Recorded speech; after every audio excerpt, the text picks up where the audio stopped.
and I'm actually using just the iPad here Awesome. for Now you're like crystal clear. good, good for the volume. All right. We will.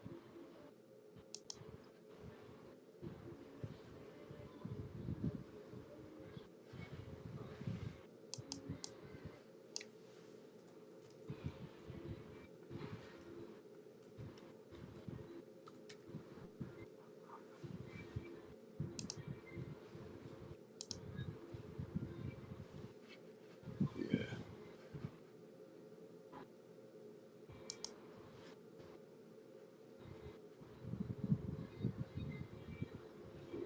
And is there anything that you want to have people go to on the bottom?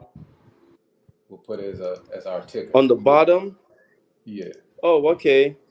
Um, I mean, I can just share. I have a single that came out called Coco Vanilla. Yeah. That was the most recent single. There's it's up on my YouTube page. I would just say for the sake of business, we could just drop that for anybody who wants to start the journey of listening to the most recent piece of work, and then we'll leave it to them to go and dig Right. and yeah, and they can go and find out. That's not You don't judge all the. It's not all books that are judged by covers. Only Bibles and Qurans. Right. I said yes. I want to go into that. I want to go into um, religion and stuff like that. I want to go into the history. What's Yeah, we deep? could. I was thinking about your story and about how you were very, um, I say, sensitive or receptive to the Yeah. messages life have for you. So they call that a gift when you're able to, you spoke about the jinns and you're able to speak to the spirits. You're able to hear the Yes. spirits. You're able to hear the calling of life and the direction of the ancestors from a young Yes. age. Let's go ahead and talk about that. How you had that upbringing, your upbringing, and what country were you Yeah. in? I, What I country think were the you living in? interesting thing. I think the interesting thing about that is, I think I was just saying to a friend earlier on this morning that a lot of coastal towns, coastal tribes in Africa turn to be highly charged, or highly spiritually uh, exposed. Let me put it that way. A lot of spiritual Hmm. energy in coastal towns, and I don't know, be it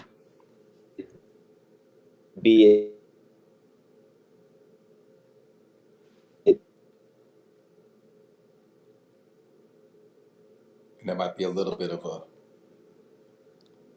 connection pause, but that the coast is where most visitors come in from, so there's a lot of energy coming in.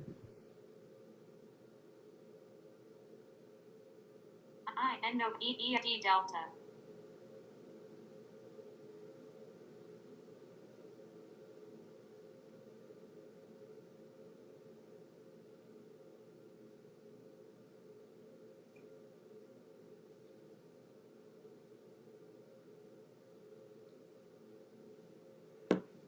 hello.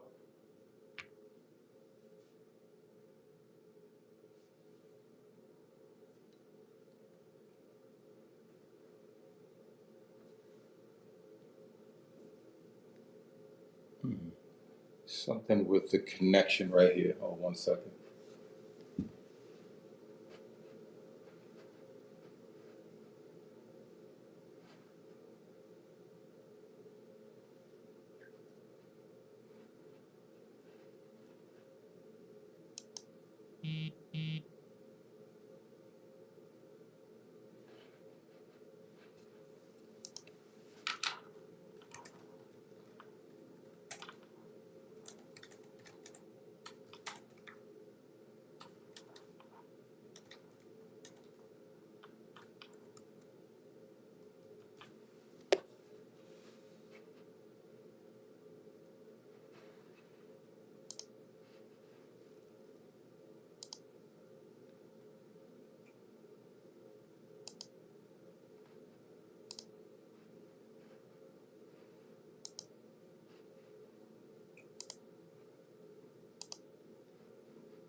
Yeah, still can't hear. Hmm.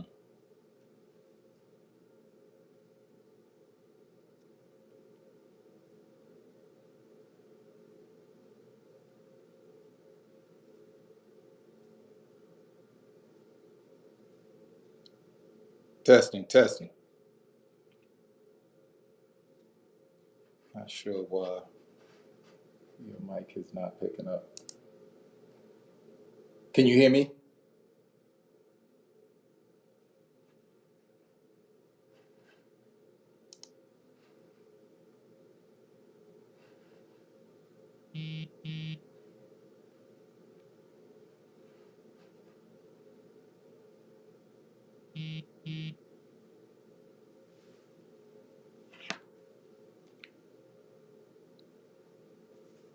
And hold on, ladies and gentlemen, we have a little technical difficulties.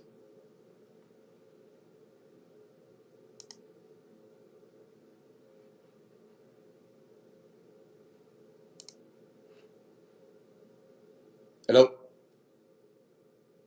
Can you hear me?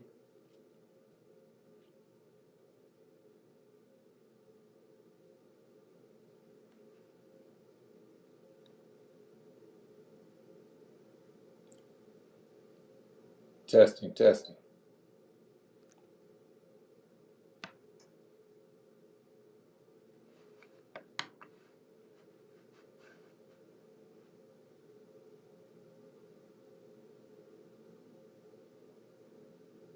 And I see you, but I can't hear anything just yet.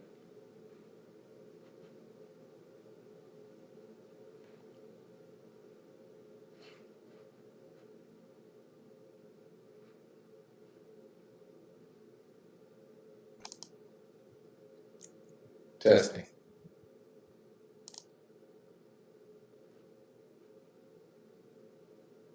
All right, still nothing?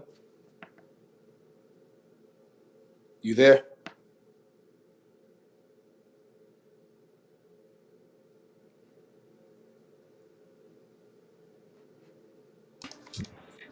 Yeah. All right, All right. there we go. All right. Yeah, All right. I something just told me, G, why don't you just refresh the link? Maybe that would yeah, help. that's You good, know. that's good. Okay. All right. So we good. All right, All right. So we'll pick up from the question, right? yeah. Yeah, so jumping into it, I used to get freaked out by those visitations. Like I just used to get freaked. As a kid, I was like, "What in the world is happening?" I would wake up crying, like my eyes out, like what's going on, shivering, shaking, teeth shattering. It was just a whole, situation, and it was like scary. You understand? Mm-hmm, And at the time, my parents were like the product of colonial education in Africa. Do you understand? right. In their era, they got the first dose of eat with a fork and knife. Have a handkerchief. You know, like they had that literally shoved down their throats, and what you don't know, which is foreign, appears to be better than what is local. That's just, I think, a human thing. And the way it was also shoved down, where the white, I don't even want to say supremacy, because at that point, there was independence in Africa, so they were not the kids from the slaves. Maybe their parents were Mm-hmm, slaves. You understand? So for them, it was just like, okay, this is a better way of life to be British, and to accept, like, for my mom to become a Catholic, and then for yes. my dad to become a Muslim. Mind you, they are both foreign to African traditional, customs. So, and nobody was telling me what was going on in my dreams. Nobody was explaining to me none of that, and it just kept going on and on and on until I now started mixing in public school systems, right? And then I went to boarding house in Africa. So now children are coming from all over the place. It's not just the creme de la creme, is, kids from far in the village. And, everybody will be like, oh, don't mess with that guy. He's got powers. Or there'll be the biggest, a small dude, and then a bully will be afraid to mess with him, because everybody knows, he's got a couple scars, tribal scars. And it's like when he gets angry with one punch, he can bring Goliath down. And you're like, what the fuck did you punch him with? You Yeah. know what I mean? So I started becoming more aware of what they call Dibia, voodoo, and African traditional magic powers and all of that, which is all passed down from parents that are on the outside of Africa, not necessarily, I mean, on the outskirts of the city, not necessarily inside. So with all that information now coming to me, you know, I started trying to figure it out slowly, slowly. What are all these visitations? What's this person here trying to tell me? You know.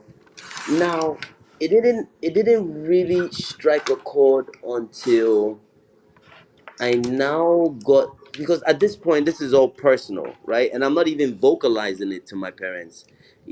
After boarding school in Africa, I now finally found my way to America. You understand? Now here comes a bigger melting pot, When your sister where was there is, going to school.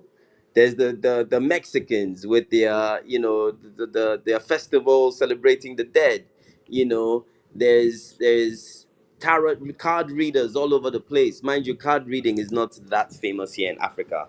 You know, so and then I'm dating a girl who is like, oh, I get readings from this person. I can just write a letter to the person, or send them a picture of me. So I'm like, what's going on? So I now remembered when I was living in Jersey City. One day I now, mastered the courage to walk into one of these tarot places, and then the woman is giving me a reading, and she goes, oh wow, you have an interesting past. In one of your life circles, you were actually a herbal healer. And I was like, what?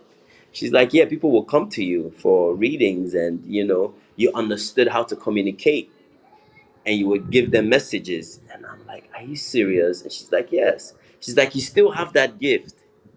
So I was like, wow, this is some interesting stuff she's telling me about myself. So now I'm connecting it to, the visitations that I've been, at this time I'm probably mid-20s. So I'm connecting it to all those spirits that come to me in my dreams, and I'll be scared. At this time I'm a young adult, so I'm no longer crying, but I'm still scared shitless, because what I would do is I would wake up in the middle of the night and then turn the lights on and go back to bed.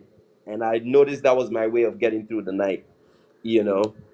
Hmm. And then I'll be damned, man. I get into this, that, and the third with immigration, and this, that, and the third, and then I'm in detention center, and when you're in prison, like the hallways are charged. You're sleeping with people from all kinds of walks of life, and there's Yeah. like the way they had it in Essex County, it's like 20 of you all in one cell up in bunk beds, so now Yep. there's more information coming. But for me, I felt like there was a calling, because again, let me actually put this right. This is the first time after being in America for 10 years where I don't have access to weed or a bottle, or, the lifestyle of the entertainment world. You understand? So I'm like sober as a lamb. So now I'm back to 7 years old with the experiences when I'm sleeping. You know what I mean? It's like vivid, clear as a HD screen. Hey, so I now start reading the Bible, thinking that would help me. But I think that just amplified it, because once you open those channels, some of those scriptures, some of those chapters are made to either cleanse you or upgrade you, depending on your bloodline, you know. And I remember the book of Deuteronomy. Hey, wow. It's like the spirits were coming for me every night through that book. And That I book was say a lot of times our maker puts us in those situations so boom, that we have a clear connection to him.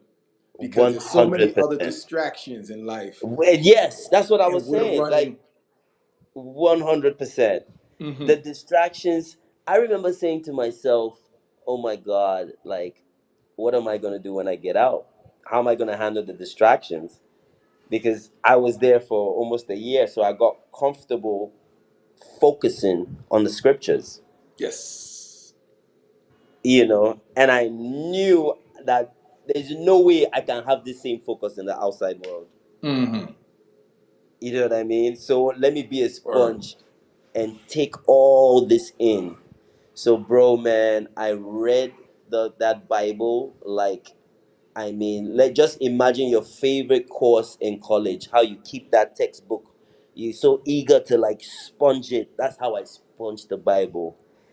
And Lord have mercy. When I started reading about kings in the Bible actually going to see readers, to solve problems, I was like, so all along in Africa, they tell us that the voodoo priest or the voodoo this is a bad man. But here's the Bible telling me a story that King James had to go and see somebody for them to talk to his father, for his father to come and tell him how he should rule the kingdom. And I'm getting all this from the Bible. I'm like, we got it wrong in Africa. We need to protect our priests because these are the guys that are blessed with certain, like you said, Yes. gifts.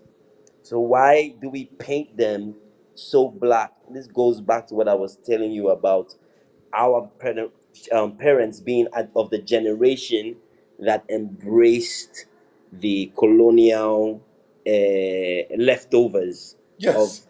of way of life. You understand? Yes. So now I'm like, oh God, yo, G, you probably might have one of these gifts. You got to own it, you know? Gotta own it. Gotta own it. And that was my way of fighting off. There was a night when I was actually visited by Shaitan himself, Gongon. That was the biggest episode. And once I got over that, then the darkness kind of left. But that was the night when I turned 30 in prison. So I must have been like 29, 28 when he came and said, I can make all of this go away if you just follow my path and come with me. And he came in the form of a beautiful woman. I'm very attracted to dark skinned women. So he turned it all the way up. She was like God, Cleopatra in coming out of charcoal. Like I was wowed. Mm. And she started wanting to get some kind of a vow from me. And I was like, woman, like what's up? Like you're so hot. Of course I wanna at this point the energy is becoming sexual. So I'm like, of course I want this. And then I'm like, but first, before we do anything, why don't you tell me your name? This is the conversation that we're having in the dream. And then she's like, oh, are you sure you really want to know my name? I'm like, yes. You want me to come with you? You want me to remove your clothes? Disclose yourself to me because this kind of beauty, I've never seen it in any of my dreams. So, like, I do want a name. And the minute that woman said, I am Shaitan and I want you to come with me, oh my God. That's when I was like, all right, God, it's time. Send Wow. an angel right now. Like, I have fallen inside something I cannot take myself out of. Right. Allahu Akbar, Allahu Akbar. And I woke up chanting those words. And brother, I think I cried the rest of that night because I couldn't believe the entity that I had come face to face with. I was just scared, disappointed, confused. Like it was just like a flood. I was just tearing, and as soon as that, and I was also afraid to close my eyes. I wanted to see the sun before I went back to sleep, so I was also tired, bro. As soon as it was, you have times when you can use the phone, so as soon as it was like 8 9 o'clock after breakfast, and I stayed in the dorm. I didn't even go for breakfast. I was just waiting because the closest person I am in my life is my sister Amida.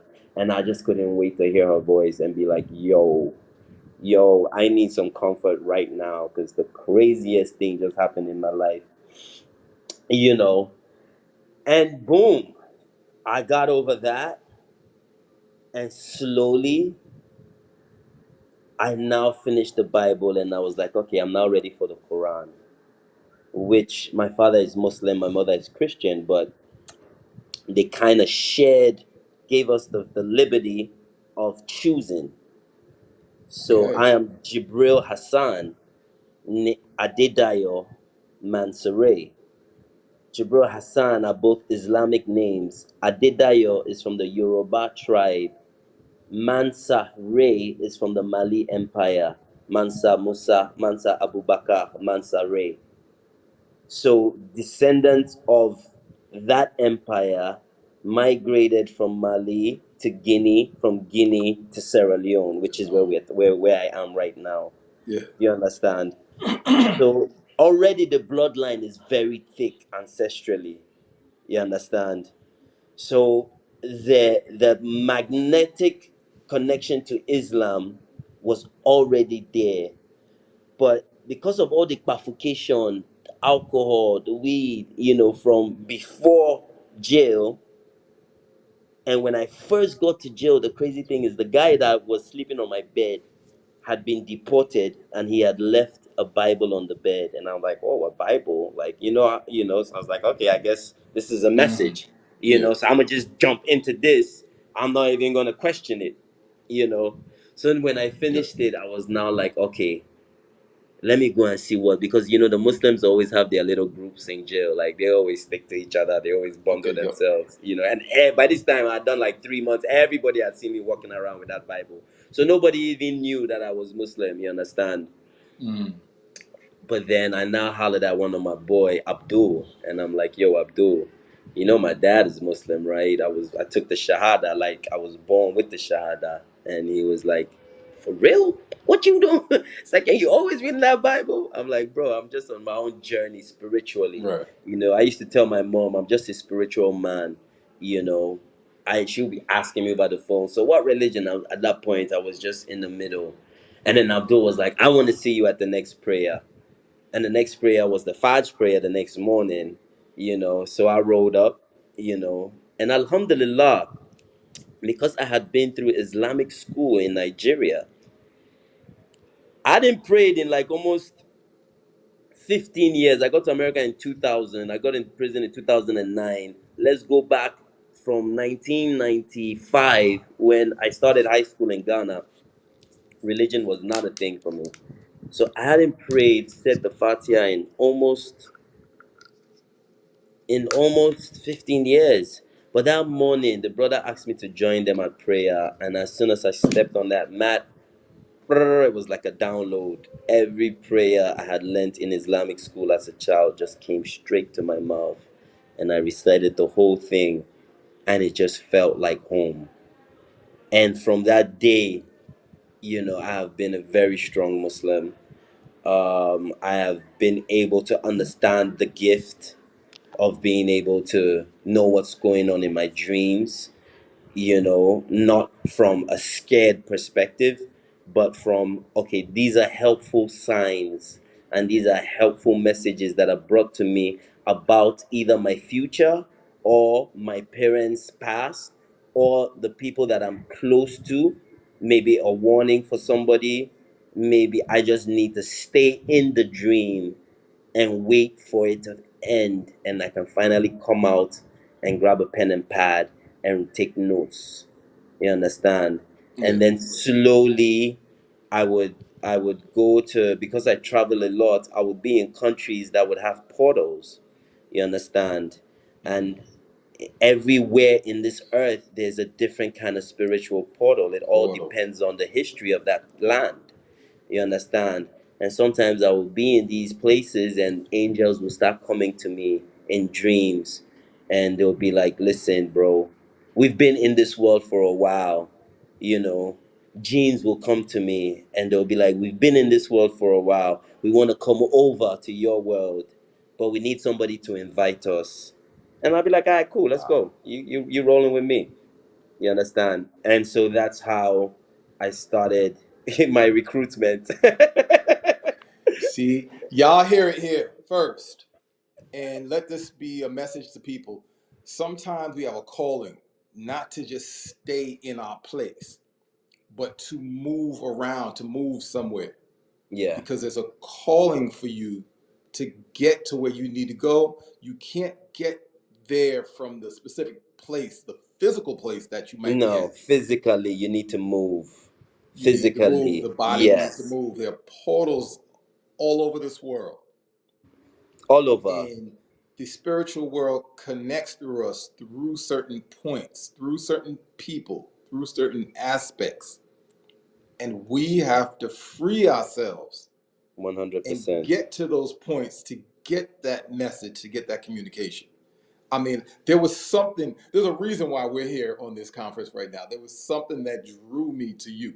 The And it was my 100%. assistant that connected you to me, Yeah. you know. And I Yeah. was like, wow, this is it. This is it. I went through your bio and it was just confirmation. Word. Word. This was definitely meant to happen because I get a lot of pod requests, but being here in Sierra Leone, the second I got, and I'm somebody, I don't leave my email cluttered at all. I need to know what's going on, Mm. email by email. My spam is always empty. My updates, everything is always Nice. empty. Nice. So the minute I see something, I'm able to act now because I Act don't on believe it. in procrastination. I Mm. believe, okay, what is this? I can deal with it. Is the only thing that's blocking me from any opportunities communication. Communication. So let me just communicate. If it's interesting, if it matches up to what I'm doing, let's make it happen. If it doesn't match up, let's still communicate and say we can't make it happen. But let's not Right. leave anything on the back burner because I've noticed from life that back burner can get backed up and backed up Yes. and backed up. And by the time you're now trying to get to it, there's the priority is all messed up. Yes. You Yes. And it understand? clutters the It reception. clutters everything. You're missing Yes. opportunities, that are viable to the place, the point you are in your life, that Mm. point. Because like I say, I believe in places and faces. All of those things are vital to Yes. the kind of mission I'm on.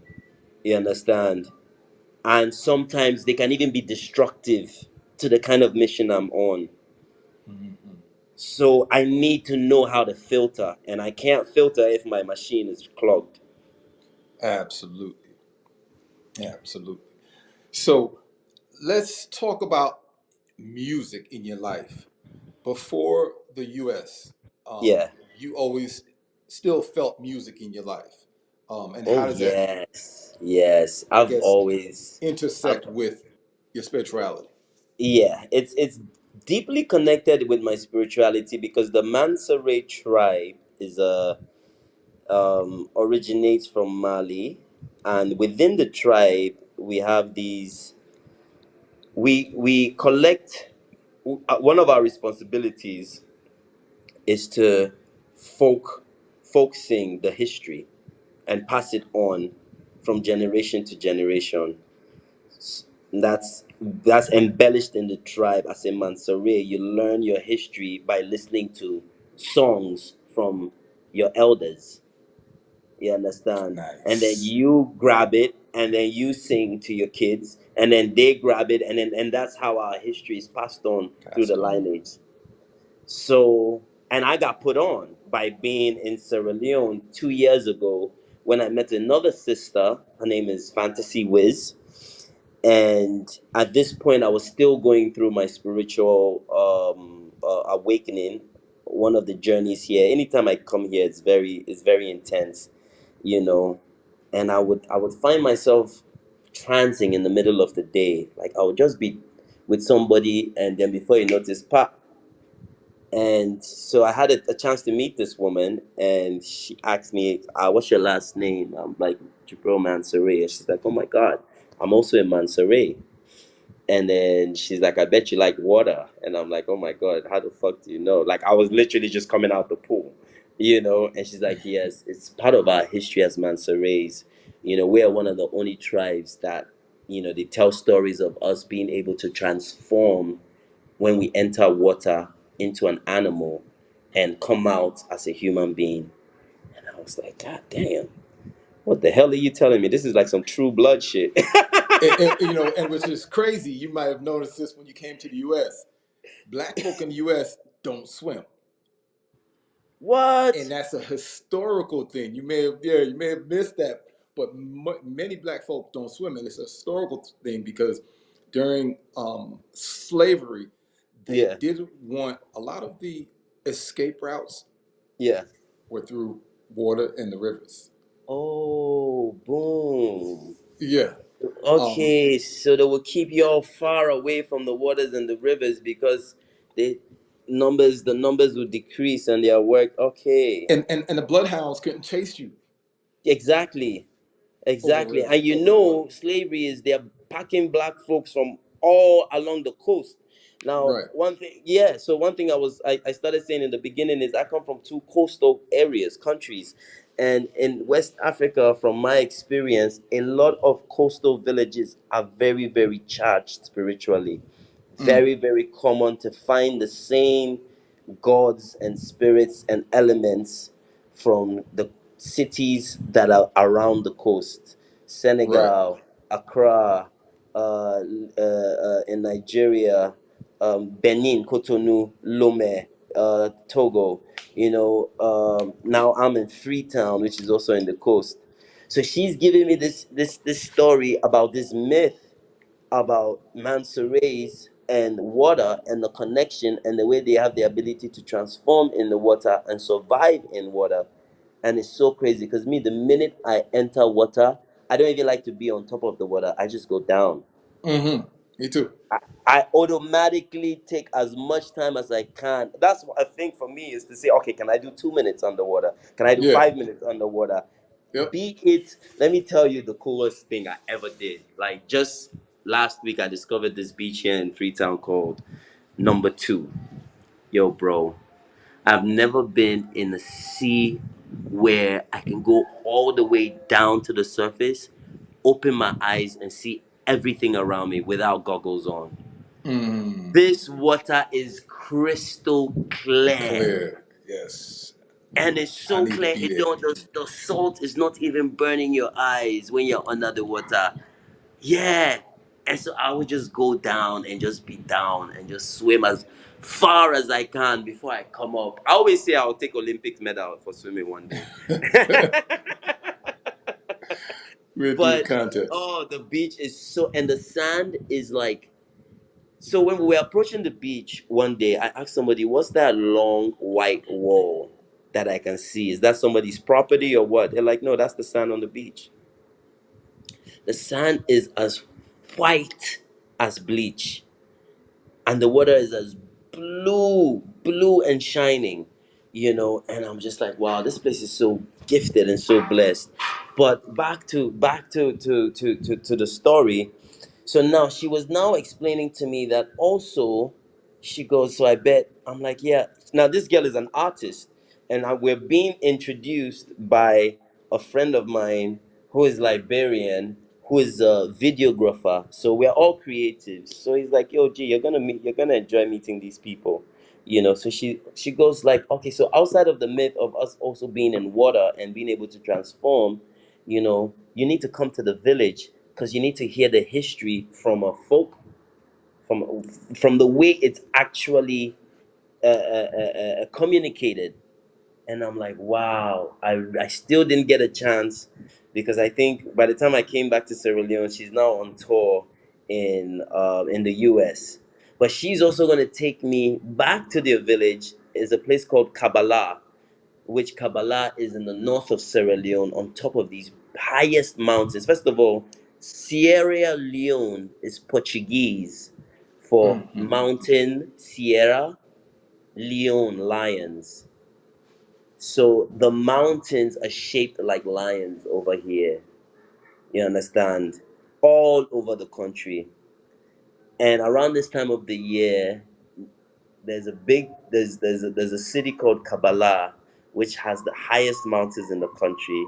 And the coolest thing about this mountain is when you get to the top, it's actually called the table because it's as flat as a table.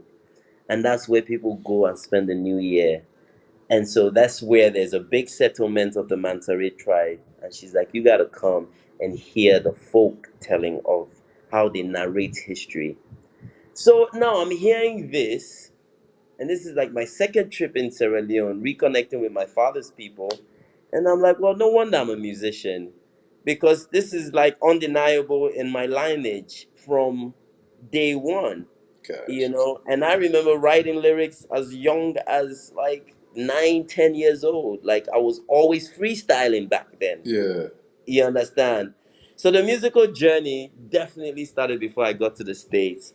But then I think I was more of a open-minded freestylist, like battle, you know, kind of a rapper, until I got to the States in 2002, when I now craved like the studio, so I wanted to hear myself on records. And this is the era of mixtapes. So you could Hmm. just grab a beat and just go off. You understand?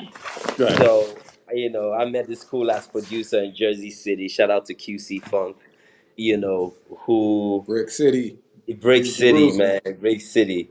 He was just ill with it at the time. He just had like he was cutting records for the Dipset crew. He was cutting stuff for Lil Kim, that crew. Yep. And he kind of, I liked his style of production, because you know how you could buy mixtapes and it would just be nothing but mad beats. Yeah. Yeah, so I picked up one of his beats, I just went into the booth and freestyled to the whole damn thing and sent it to him. I was in Mississippi in school doing these freestyles and mailing the CDs to him in Jersey City, and he's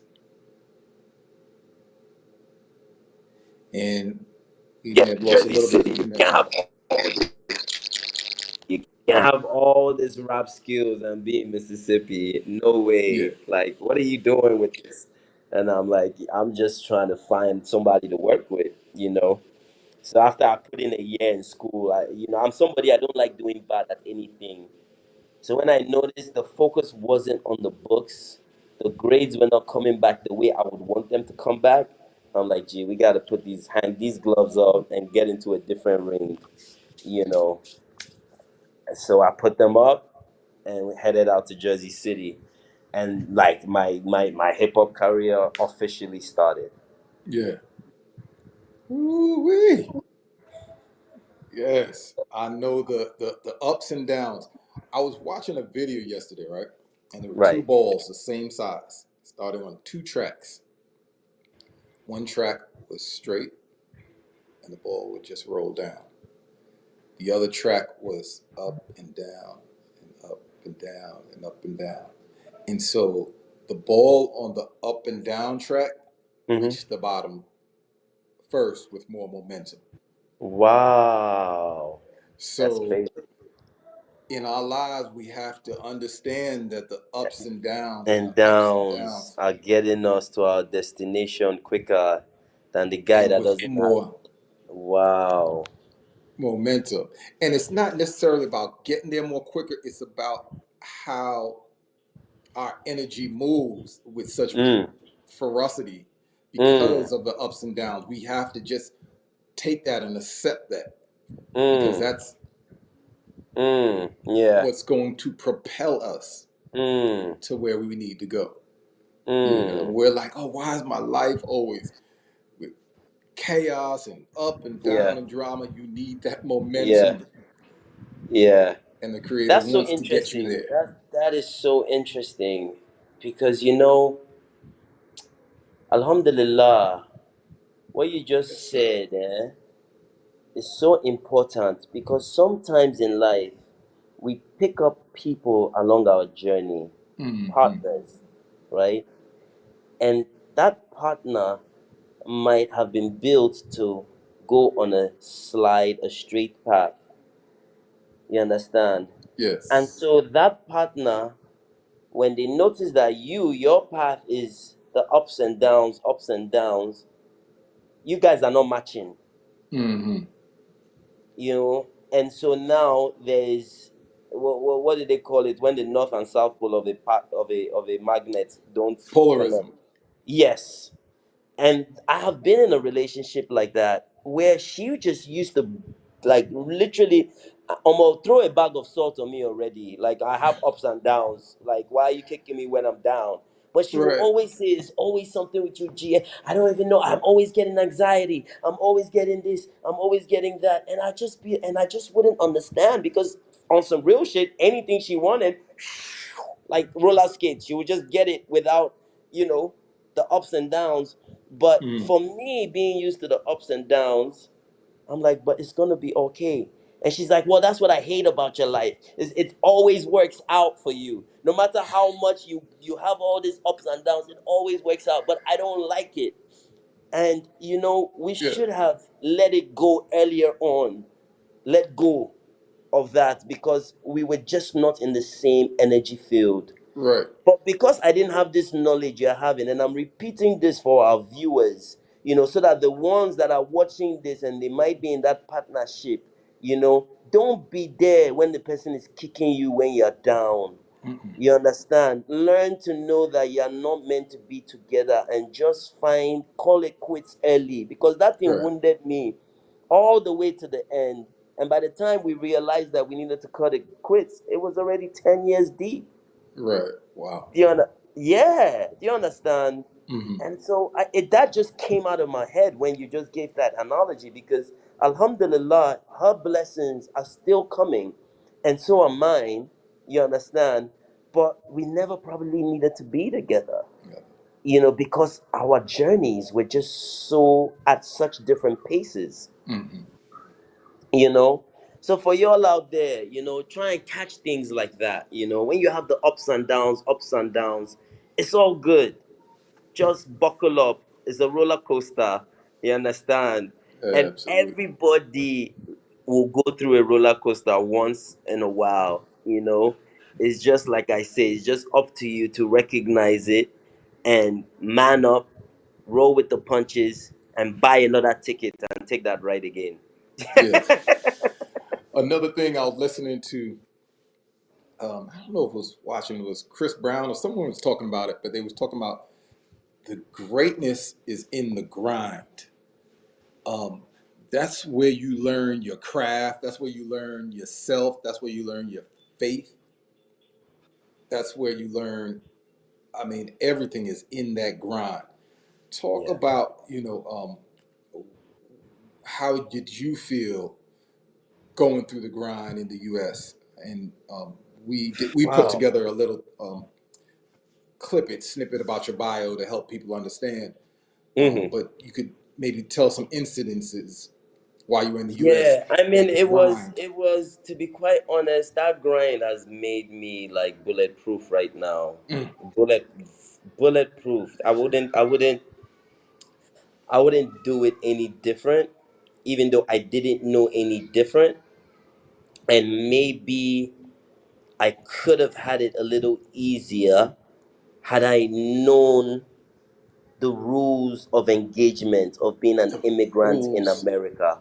of engagement. Woo! Do you understand? Because there are Yes. rules of engagement. How am I going to engage? I'm now in a foreign land. I've left my family behind. I have a 6 months visa, and ain't nobody schooling me. So Yes. here goes 17 years later. You know, here goes immigration detention for 1 year. You know, here goes, oh shit, you know, my first year in America, no job, no social security number. I couldn't even get into school. You Hmm. know, I mean, I had to get creative to get into Alcorn State. You know what I Yeah, mean? you was I telling had to me. get real creative. I'm like, damn, they want 9 numbers on my social. Okay, date of year is 1981, birthday is 11. Yeah, Boom, boom, boom, boom, boom. Put it together, fill out the form, and just let's go. Let's see what will yeah, happen. Next thing you notice, you're accepted. I'm like, okay, boom. They're like, oh, but you don't qualify for financial aid. I'm like, no problem. I call somebody up, like, yo, what's going on back home? They're like, bro, man, how much do you need? I'm like, I don't know. How are you gonna get it to me? They're like, oh, don't worry, we have a system. I'm like, all right, boom. Next thing I notice, UPS man shows up on my door, knock, knock, knock. Oh, here's a package. Thank you, sign for it. Next thing I notice, you know, okay, boom, I got work. All right, let's go. hit the Right, streets, right. talk to a few people. Oh, what do I do? How do I do this? Oh, get a scale. Oh, get a scale. I dope. Boom, put the weed on it. Oh, okay, this is an eighth, this is a quarter, this is this. Boom, boom, boom. Next thing you notice, here's the school fees back. Boom. Yeah, and I'm in school. Forget about your financial aid. I got my own aid. Right, right. You understand? So I learned how to become a hustler, you know.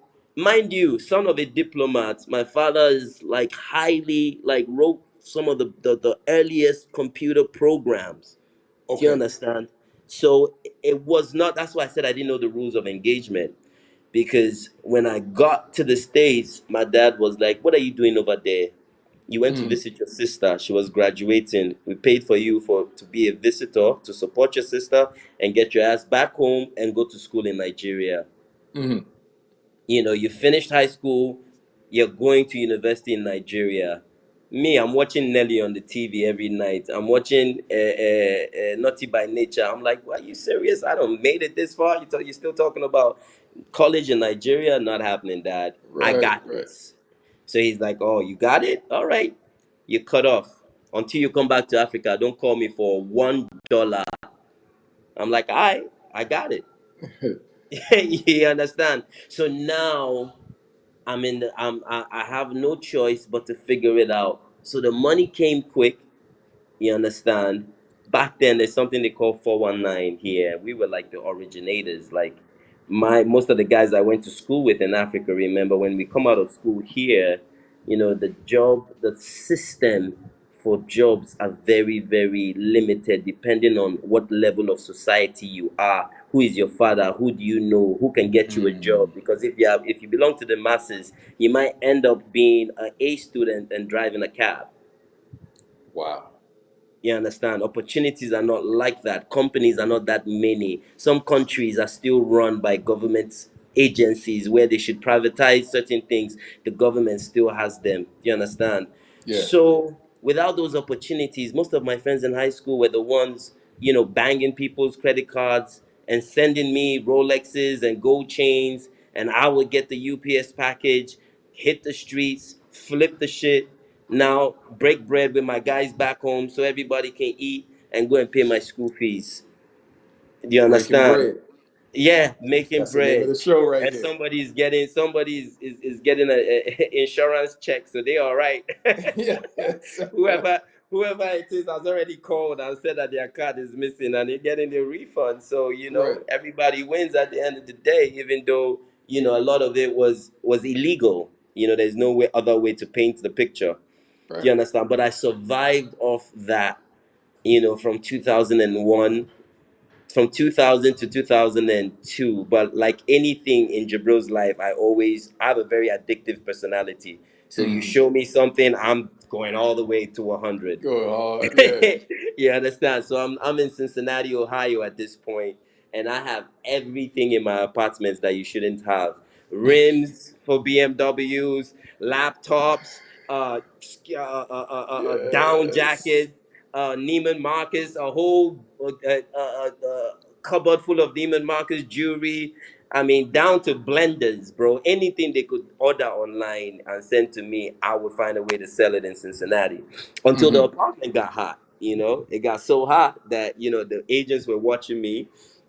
Neiman Marcus had filed a complaint that, you know, one card was maxed out for like 50 grand and this is the address it's going to. And, you know, shit got to the DA and the DA got the investors involved. And, what, you know, one day they called me at the post office like, yeah, Mr. Smith, you know what I mean? Because I'm using whatever the fuck name comes up.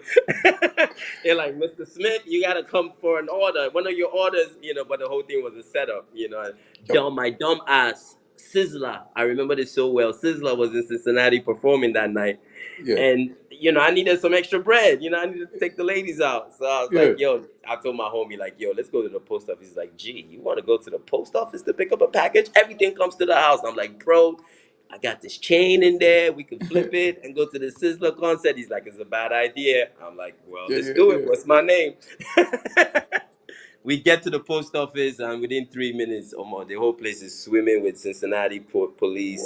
You know, Wow. they pick us up, and I'm like, I think that was my first. And the crazy thing, bro, is when the investigators came into the apartment, I promised up and down I must have had over 10 pounds of marijuana in there. But I didn't know what they were coming for, and I'm glad they were coming for the credit card scam and not the drugs because Wow. because they did not think to search the artifacts that the weed used to come from Africa in. You know what I mean? Because the shit is on the wall looking like decoration, but if you flip the back of it, it's all weight. But Wow. they're in there looking for receipts and Yeah. looking for stuff that's been ordered. They're seizing laptops and this and that, and I'm just like holding my breath, like, yeah, take the laptop, take the rims, I'm even showing them where the other shit is, because I'm Yo. like, you better not find any drugs on me, like I can't handle that Right. charge. Right. So lucky enough, they only took all that shit, and obviously when they went and searched the computers, there's no track record of me ordering nothing because all the shit is being ordered in Africa. You know, Gotcha. so Gotcha. I ended Gotcha. up walking, like paying some $500 fine for whatever it is. But the real felony charge, I that they couldn't it couldn't stick because I Hmm. told them I was not the one ordering it, and they didn't believe me until they went through my computer Yeah. and saw that there was no orders on there. But Johnny didn't listen, because even once you taste that kind of money once, you keep Yeah. going for it. So I fell out with some of the boys in Cincinnati because somebody found out that I had all the weight, and then they set me up. And boys always want you to front them something, but they ain't ready to take the risk to get the package delivered. And I'm like, hell no, you better come with COD. You know what I mean? And so, I got robbed, and I just realized that, nah, I need to switch location. Again, my portals, I needed to switch up. So now Yes. I moved to Chicago, you know. And now I moved to Chicago, on the west side, but I'm staying with my sister, my older sister, the one that I went to watch graduate in Mhm. LSU. So now I can't really turn up, like, I can't be ordering shit in her house, you know what I mean? Yeah. Yeah, I have to be respectful. So I slowed all the way down. I was like, yo, G, we're in America and we love this hip hop culture. Like, come on, let's get it together. We're in Chicago, Kanye West is popping at the time. I'm like, come on, let's get our head Nice. back in the music game. Yeah. Let's try to stay away from the streets. So Chicago was like for a year, recording like here and there.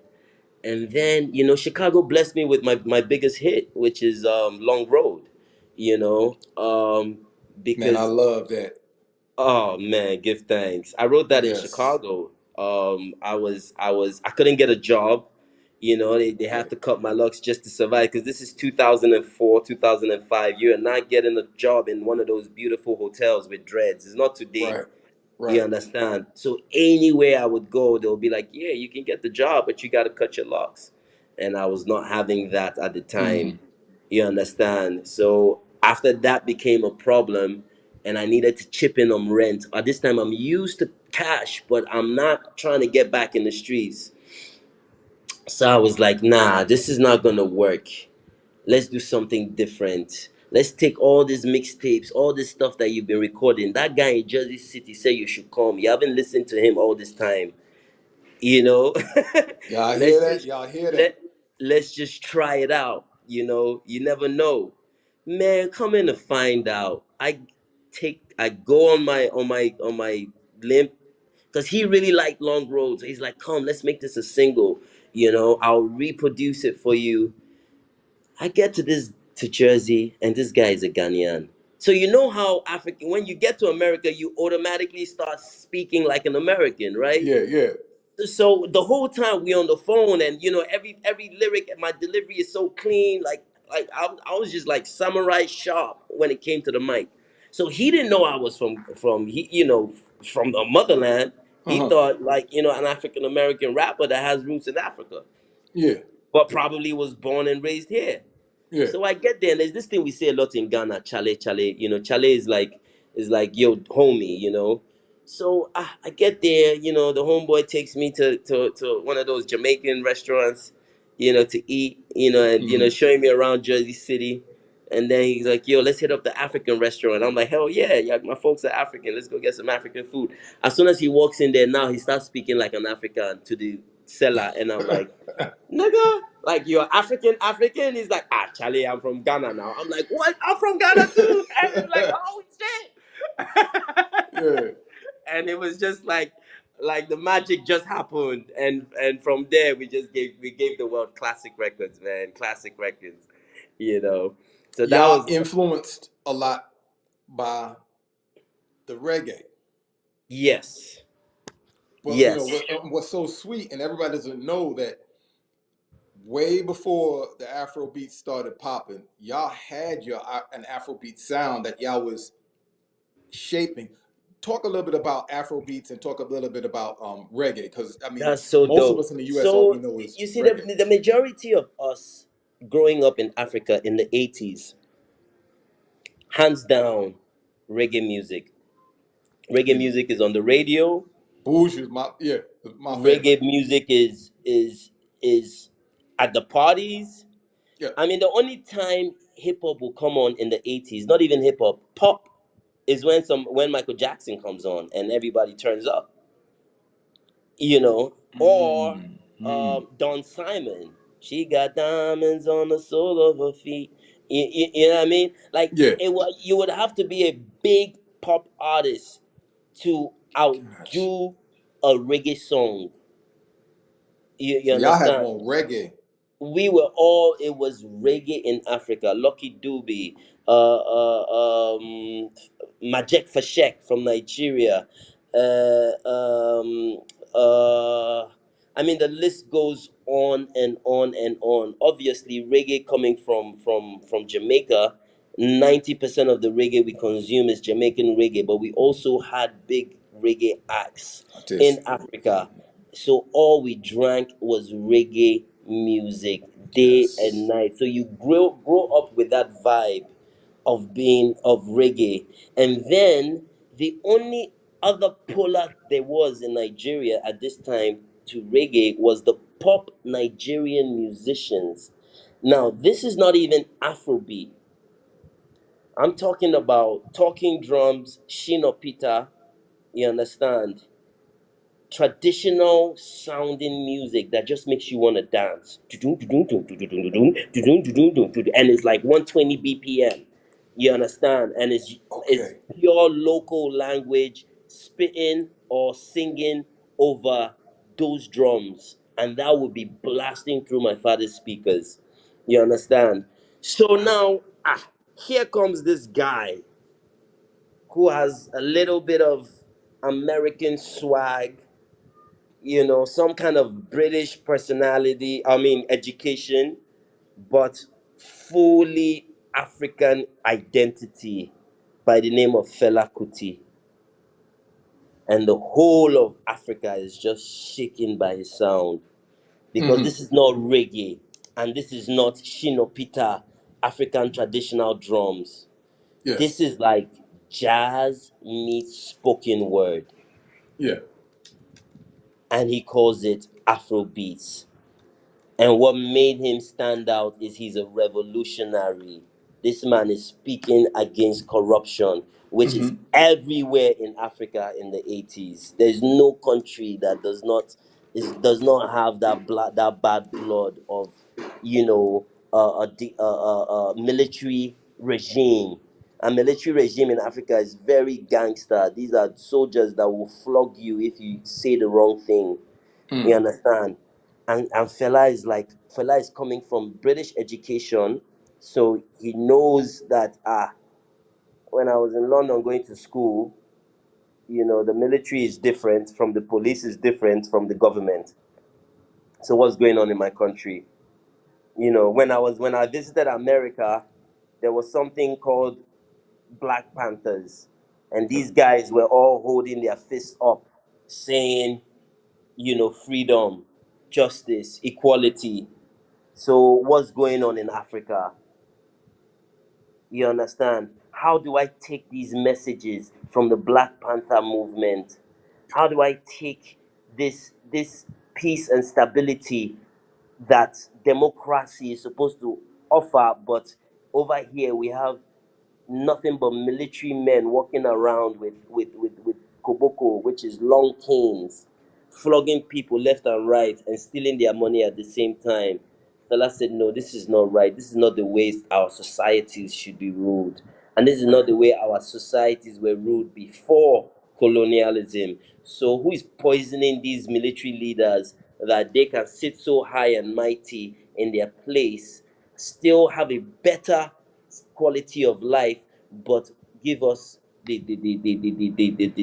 the wash downs, leave us in the trenches, not want to build roads, not want to build schools. All they're about is just corruption and violence. I think it's the violence part that even got to him a little bit more. Right. You And so understand? that's So coming in the that sound. now, not that now, and Fela being a musician, a more trained jazz musician, because he's coming from a wealthy family, his mother being one of the first politicians in Nigeria, you understand, owning the first Mercedes Benz in Lagos in the 80s when women are not even allowed to drive, you understand. So like he knows what's up. So he's like, Omo, this is what I need to do. Let me take this jazz that they sent me to go and learn. Let me take let me take this traditional music I'm hearing. Let me bundle them up. And what can I call this? I just came from America and there's an Afro movement in America. So see where the Afro comes from. You people would listen to Afro beats and listen to the word and skip it and relate it straight to Africa. But the Afro Fela chose was because Fela was hanging out with guys like Marcus Garvey, Martin Luther King. Yes. You understand? So he was that Afro was him representing the African American. Yeah. You understand? The message of the revolution is what he was standing for and making sure that he could polarize that within the Africans in Africa. You Gotcha. understand? So that we could also get the message that no, there should be a revolution not only in America but in Africa against these governments. You Yes. understand? Because the Yes. revolution was necessary for the black man worldwide. It was not Right. just the revolutionary that was happening in America. Look at Marcus Garvey coming from Haiti. Yep. You understand? Preaching about the revolution and starting the Black Star Line. You understand? Yep. So Fela was like, how do I connect the dot also in Africa and wake the black spirit up? Because Africa was just one corrupt jungle back in the 60s, back in the 50s. When colonialism left, they left a big mess and they only Yep. trained the ones that they knew would be faithful and loyal to them because now they Them. are not Yep. here. Do you understand? Yes. So he's like, boom, the Afro part of this is gonna represent the revolutionary, and the beats is gonna change it from jazz to a beat, something that's hip. You Yes. understand? And he started that thing from the basement. From the basement. That's why when you listen to his music, you can enjoy 7 to 10 minutes of pure music even before he starts talking. And so, what's his name? Fela Kuti. And so, Fela Kuti is considered one of the original pioneers of this Not modern day. one, the The the Fela Kuti born like mother they born Pekin. Now Fela born Afrobeats. And Fela was a fighter, a revolutionary. They burnt his house. They threw his mother from the top floor down over the balcony. That's how she died. Because of Fela's message and his music, they burnt the whole house down. Fela was jailed over and over and over again. Fela went through something like what's that, Django? Is it Django, the slave that was so uh, uh, uh, uh, against everything, and they kept on catching him anytime he runs away. right. Yeah, like that was Fela. Anytime he will release a song is against the government, they'll go and catch him and put him in prison and lash Yes. him over and over again until his Afro beat grew and the people grew and stood behind him. and all of that nonsense had to stop. Mm. But Mm. that is Afro beats. Now, what we are hearing today is, I mean, is a modern. The message has changed. There's no message in today's music. But again, we can look at KRS-One, we can look at African Bambaataa, we can look at those guys, and we can see substance in hip hop from back then, Right. and then we can look at the creativity progression of Mm-hmm. hip hop to cover a lot of other subjects apart from just the knowledge aspect of it. Mm-hmm. So there's nothing wrong with the transformation. It's not a transformation, it's just a university now. It just got broader. Yes. And you could just choose to specialize in what you want to specialize in now. Right. Because we still got Dead Prez, standing for knowledge and standing for, like Dead Prez is never putting out a Lick Me Like a Rapper lollipop record. That's just not happening. You know what I mean? Yes. And Lil Wayne is never putting out is deeper than a hip hop record. Right. But they all belong to the University of Hip Hop, and So. everybody is a A student because hip hop is so competitive. And Mm-hmm. that's what we're seeing in Afro beats. That's why we have the Davidos, the Wiz Kids, you understand? You have the Peruzis, let's go back to Ghana. You have Reggie Rockstone, the founder of Hip Life, Yeah. which is rap over Ghanaian instrumentation mixed with Ghanaian language. You understand? Yeah. Shout out to Reggie Rockstone, a big influencer. Me coming up and seeing a dude with dreads rocking the mic but not singing reggae, and I'm like, oh shit! So it's okay to have dreads because remember, the only way we connected locks in the '80s was with reggae music. Right.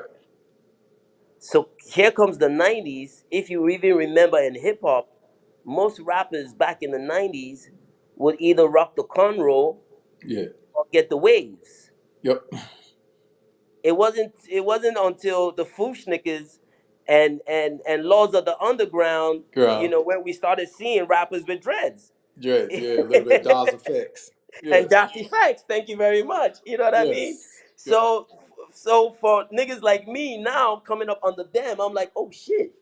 Right. So I could rock my locks, but I don't have to cage myself to reggae. I can actually also try out these raps that I'm writing, Right. and it should be okay.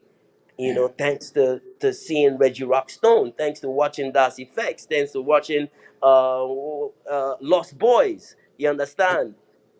Us boys So, was my people's boy. oh Yes. my God, oh my God. And then Busta and so also want to so get having my man Dinko from Long Island. okay, Yeah. yeah, yeah, straight out from New York. Yep. Yeah. Wow, Originally I'm from New York. wow, Originally I'm from New York. man, the Grew up Lost in New Boys, York. And man, what an yes. impact, man. I think they were probably one of the first like hardcore groups to really break commercial success at the level at which they had commercial success. Yeah. This is obviously when Bone Thugs and Harmony, like guys are showing up commercially with Mm-hmm. numbers, and everybody's like, wow, like Yeah. these like we need to take this rap thing seriously, guys. Yeah. They running Yes. up numbers. Yep. Yep. Execs are like, whoa, what's going on here? You understand? For real. But the identity was transforming from cornrow to waves to do-rags to dreads. And now we're looking at Jay-Z, the king of waves and do-rags. Look at that transformation, Right. to being one of the godfathers in the game and rocking his locks. Who would have ever Yes. thought when Hard Knock Life came out that if they had shown you a picture of Jay-Z with dreads, you would have said you're crazy. This is not real. Crazy. Yep. That would That never. nobody would have bet their money on that Yes. image Jay-Z has today. Yes. And you know what? Jay-Z always wanted to be more than just an artist. He wanted to be a partner and an executive part of, Rockefeller. And so One that's hundred what he was percent. really pushing. So his image always meant, I'm going to be that rap dude that will be responsible with your money. Yeah. You know, Yeah. because a lot of the thing back then in the game was, okay, we have a lot of these uh, more gritty and more local acts. Can Yeah. we trust them with money once we With give it to money. them? Well, this is Because what I'm it was, saying because of the numbers. By the yeah, time Bone Thugs were breaking, and again, like you said, gritty. I mean, mhm, let's not leave out Naughty by Nature. Huge success. yes, Huge, and they're not showing up like MC Hammer, smiling with shiny suits, and right. no, they're keeping it 100% gully, So it's a delicate balance. very delicate. Yes. Yep. Yep. And it was just it was a classic era, and that's what I tell people in my intro of you. I say you came here at a epic time and period where you were able to capsulate and take from that era, One raw hundred here in percent, the United States, and project it from your perspective. 100%, 100%. I was just writing before we got on. I was like, gee, like, how do you even put your influences into one box? Like, how do you even do it? Hmm. And I came up with some names for you. I was like, okay, I would say Fela Kuti meets Bob Marley because I can't deny the impact those artists have on me. Roots, roots. Then I would say Nas meets Jay Z because Yes. if you dive into my lyrics, you will hear knowledge and street. You, you woke in a mug. You understand? Yes. And then if you want to go to my creative side of the pen, I would say Lil Wayne meets Beanie Siegel. Yes. Yeah. Ooh. Ooh. I like that. Yes. You understand? Beans is just that gritty stuff. Bro, That dirty. bro, bro. Oh my God. I cannot never stop talking about Beans. His influence on my pen game is Okay. Yes. insane. Yes. Insane. Insane. Insane. Insane. I'm a Hmm. Beans. I'm such a Bean. I actually did a freestyle over You Can Feel It in the Air. And Yeah. that thing will forever be one of my classic freestyles. I just went ham on that. Man. Ham. But Yes. you can just hear the beans and I can hear Bean and Siegel when I'm rapping sometimes and I'm Yeah. like, damn, G. Damn, damn, Man. damn. Yeah. So 100. back to what you just said. At that time when I came in the game, these I didn't even get on Dead Press until way later. Hmm. By the time I got with M1, I was now learning how to write songs. Gotcha. Gotcha. You understand? I was actually so surprised that I had slept on the whole RBG movement because I was so tuned into the streets. And RBG, as much street as it is, RBG, you don't find RBG doesn't like you don't find RBG playing through every boombox on the streets. You have to go and somebody has to direct you to that fountain. Right. Right. You can go to a Dead Press a concert and count the number of people singing who knows every lyrics for lyric. You can go to a Little Wayne concert and you won't be able to count how many people know the lyrics. Everybody. You understand? Yes. They say many are called, few are chosen. Chosen. You understand? So when it comes to when I got hip to M1, shout out to Daruba bin Wahad, who is one of my godfathers in America, one of the founding members of the Black Panther. He's still Back, around. yeah, he comes to Ghana all the time. Man, You he's know, yeah, awesome, brother. shout out to him because he introduced me to M1. You Okay. understand? And like that's why I said these guys, somebody has to hold your hand and bring you to them. You know, Yes.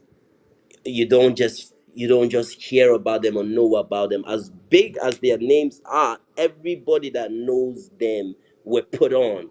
They didn't hear it out on the radio. They didn't hear it on MTV. Somebody was like, yo, let me put you on.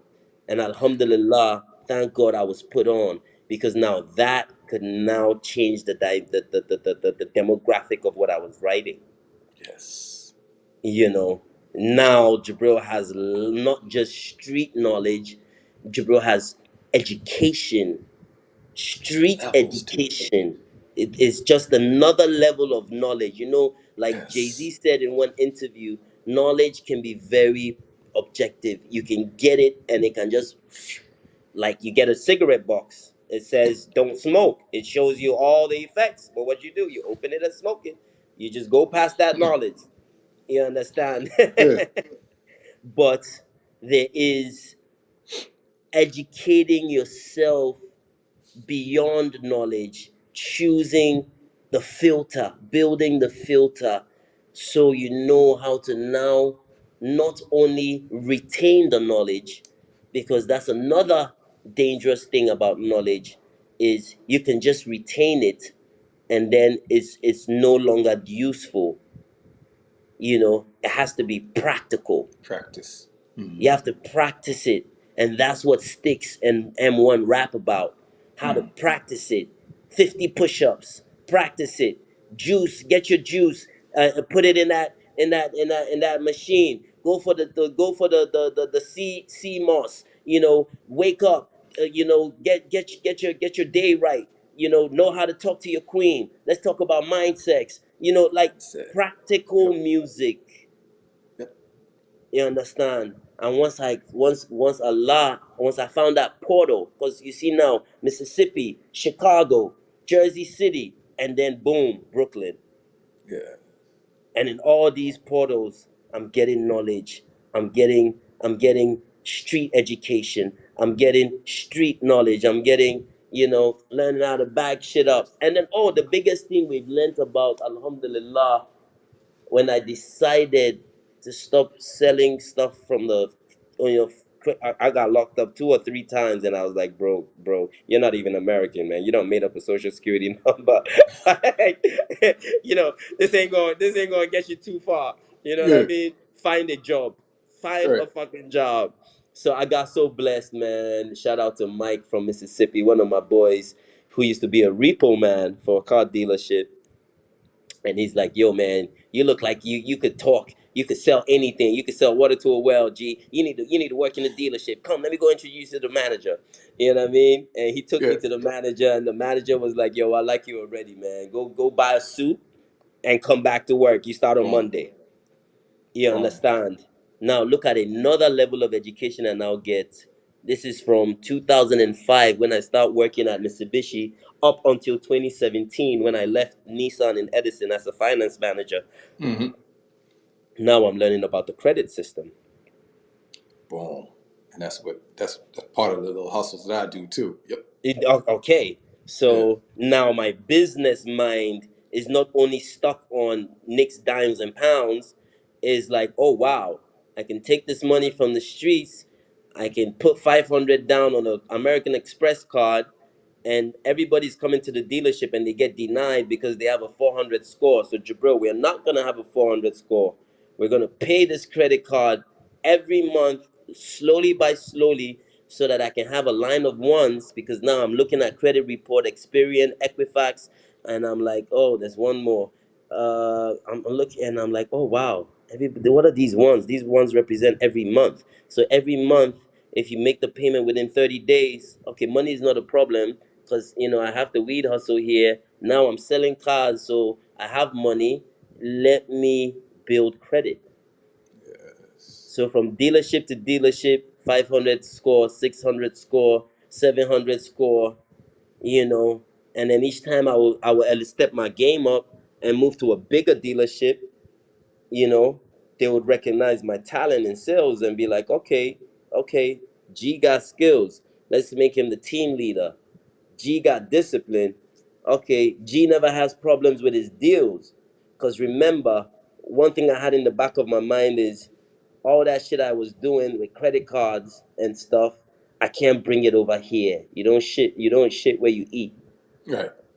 So make sure every deal is tight, airtight. The customer's down payment is logged in properly to the last dollar. You know what I mean? The customer loves you. The customer loves the car. You're getting your survey on point. So they're just watching my game and they're like, damn, okay, all right, he's ready for finance. Send him to finance school. Did 5 months in finance school, came back, boom, head of finance. I rocked with the same manager, and alhamdulillah, I was very successful in that. You understand? So by the time I got to Jersey, I got to Brooklyn. I mean, I would leave work to go and pick M1 from the airport. You understand? Because I always now who's riding in the flyest cars.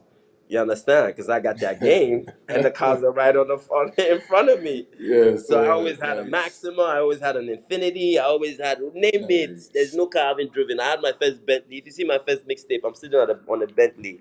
I had my Nice. first Bentley in 2000 and where was I? I was in Jersey, not Jersey City, Woodbridge, New Jersey, working for the Russian mob. Mm. They put me in the Bentley right away. They're like, you're staying with us. What do you want? I'm like, that right there. They're like, all My right, man. My man. you're gonna put your whole paycheck down on it too. I said, no, Allah, Yes. let's go. Drove that bitch for 2 months. I noticed that I could sell it and make 10 grand off that deal. Man, that car had to go. That car had to go. So that's how I learned that game. Saw the whole mortgage game crash in front of my eyes Right. in 2008, 2009. So I decided, okay, G, we're gonna hustle everything but houses. This thing takes another level of expertise, so stick to what you know, Okay. because I saw a lot of people making money on the mortgage game before 2008, before the Mm-hmm. crash, and then I saw the crash and saw them lose a lot of money. You Mm-hmm. understand? So I promised myself, like that business is not for me. Mm-hmm. I'm gonna stick to cars because people are always gonna need cars no matter what. Point You of entry is understand? a little easier. Yeah. Thank you very much. The inventory is so easy to turn over. Inventory is Yeah, easy to turn over. yeah, Gotcha. and Gotcha. plus you get a good line of credit from the auction. You understand, and so you don't even have to put up as much hard cash as you do if you're going to start mortgaging and you want to flip Gotcha. houses. So the whole auto industry was easier to access with good credit and easier to get rid of. And it went very, very nice with my weed dealings because half the street boys coming in to buy cars were selling weed. So if you ain't got the money to put down, bring me a few pounds and we gonna rock. So, so Yeah. let's talk a little bit something about that off screen in a minute. Nothing bad, but just always building. And Always so, building. in closing, I wanted to say two things. I wanted to do something for the people out there. We're going to do little snippets and put this out on our little digital marketing. What do we want to do for the fans? I want to start a little fan club or whatever. What you want to offer them? Because what I can offer them little things like food gift cards, like to $25, $50, $100 gift certificates. So Mm-hmm. whoever the first, we'll do first 25 people who submit their information. We'll have information things below where they can submit. They'll get those gift certificates. I'll put that up and out there for the audience. But I was Okay. proposing to do something where somebody joins and they get, we take a top two contestants can be part of the fan club for a year with you and get maybe two times access to talk to you like this personally so that they Let's can, get it. Let's get it. yes, I think to be quite honest, what you said is a brilliant idea. I'm all for partnership. So let me yes. match you on everything you are doing that you just Woo. offered. Let's do it as a partnership. Let's do it together. If you're putting $25 on a credit card, I mean on a gift card, I got half of that straight out from Boom. Gibrilville. If you're giving Yes. out whatever, let's do this together so it's solid and it can stand strong. If people need to come to Africa and they need that knowledge, because there's a big calling. You understand? A lot of our folks are trying to trace their ancestral lineage You understand? They need to know the rules of engagement. So let's package this, you understand, in a Yes. way where we can offer that vehicle, once a year. You want to come, to West Africa. You want to trace your lineage, come to Sierra Leone or come to Ghana, and you need access, you need transportation, you need the best housing. Let's make this part of the club. Let's take Yes. this to the next level. You understand? Let's be the Yes. water so our people can come to the well. Boom. And that's what I was saying. Y'all heard it here. We'll do the first 20 people. Y'all definitely, wherever you see this on social media afterwards, there will be a link on bottom, and I designed the pages, so we'll go over the pages behind the scene, and Okay. we'll both have access to it. Y'all just submit your information on the form. First 20 people will get those gift cards, and y'all will automatically, everybody who submits something, you will automatically be in, the email listing. So definitely stay tuned with us. Just Yeah. Breaking Bread in Gibrilville, right here. We're doing it. We're doing it for y'all, for the people, because I want to Yes. take y'all on this journey Let's with go. Come. us. Please, you Come on need this to. You journey need to because expand. You need to expand your horizon. You need to a expand portal opened up. everything. Everywhere we are here, and we are giving Yeah. you access, direct access to come to Africa once a year. We have a vehicle that's moving. Oh yeah, I'll talk get the about that. dates properly. You'll Yes. get all the information. But we bring in people here once a year to come and get their citizenships, to come and get their link back to the motherland. And when I say people, I'm specifically talking about African American community, the Afro community, you understand, that left generations ago, and your ancestors are still here, and you still, that voice is in the back of your head saying, I need to know what Africa looks like. I need to know what Africa smells like. I need my feet to be on the motherland. We are your gateway. There's no reason why you shouldn't reach out to us. No reason. Because it's a long Away from way. home. I'm having trials every day, I'm in life. They say I got to cut my locks just to survive. They say Rasta can't get a piece of the The pie. pie. Oh my Woo! I'm man. telling you, Boom, that's boom, my boom, song, boom, and I boom. listened to it just a couple of times, and it resonated with me right away. Wow. Right away, it just struck. Woo! And we're gonna play that song here when y'all see this on social media. We'll put the links in there and we'll show the clips, and y'all gonna see. That's my song. If you like that roots, if you like that sound, reggae, touching with the motherland, the continent, mixed Yeah. with hip hop, you will see the truth in that music. You will be a fan of this. Finally, I want to say our last thing I want to say is talk about one thing I want people to understand. One subject is ownership. Why is it ownership important? We have a lot of things that we're doing um, in the black community. A lot of people making money, a lot of people hustling, but a lot of people aren't taking it to the next ultimate level of ownership. What does ownership mean? And I think you lost a little bit of a connection, but I want to see if you'll be back, or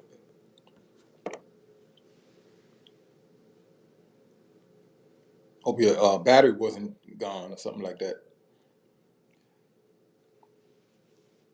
Okay, he probably chimed back in. He cut that connection. Yeah, so y'all heard it here. We uh, amazing interview right there. Amazing interview. Y'all don't even know. We probably only just touched a little bit underneath the surface, because there's so much more depth and knowledge that brother has. There's so much more stories that brother has. I'm going to be the first on that bus ride headed back to the motherland. I'm, with our collaboration. He already has it set up with some brothers in New Jersey. I believe it's New Jersey or DC, where they have a bus ride, plane ride, goes back home to Sierra Leone. Sierra Leone is a great country in Africa to go back and get your right of return.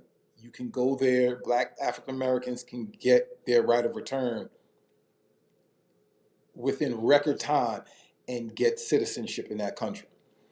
Similar to Ghana, but Ghana might take a little bit more money, a little bit more visits back and forth, a little bit more paperwork, things like that. Sierra Leone actually is that's the new look, that's the new spot, that's the new place to do it at.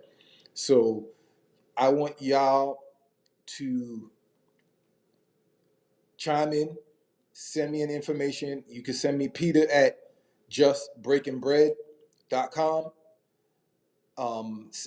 Whatever, inbox me, message me, find me on social media, and contact me, because we're going to be doing a collaboration with Gibrilville, and we're going to tell everybody how to do that plan, that program back home to Sierra Leone. And Sierra Leone is a beautiful country. I'm just researching it and finding out a lot about it right now. And what I'm seeing is that, hold on, let me just make sure it's a beautiful country, and there's a whole lot of opportunity there. So we need to step up our game, even more so. There were some people that were doing it over the last couple of years during COVID. There was a right of return through Ghana. A lot of people that had the money and the means were making it back to Ghana and doing that, going back to Ghana, at least spending some money on the motherland. But we're going to take it a step further. The Black Star liner is back. Gibrilville is here. Just Breaking Bread is here. We are back. We're going back, and we're going to establish the ties, the connections that we need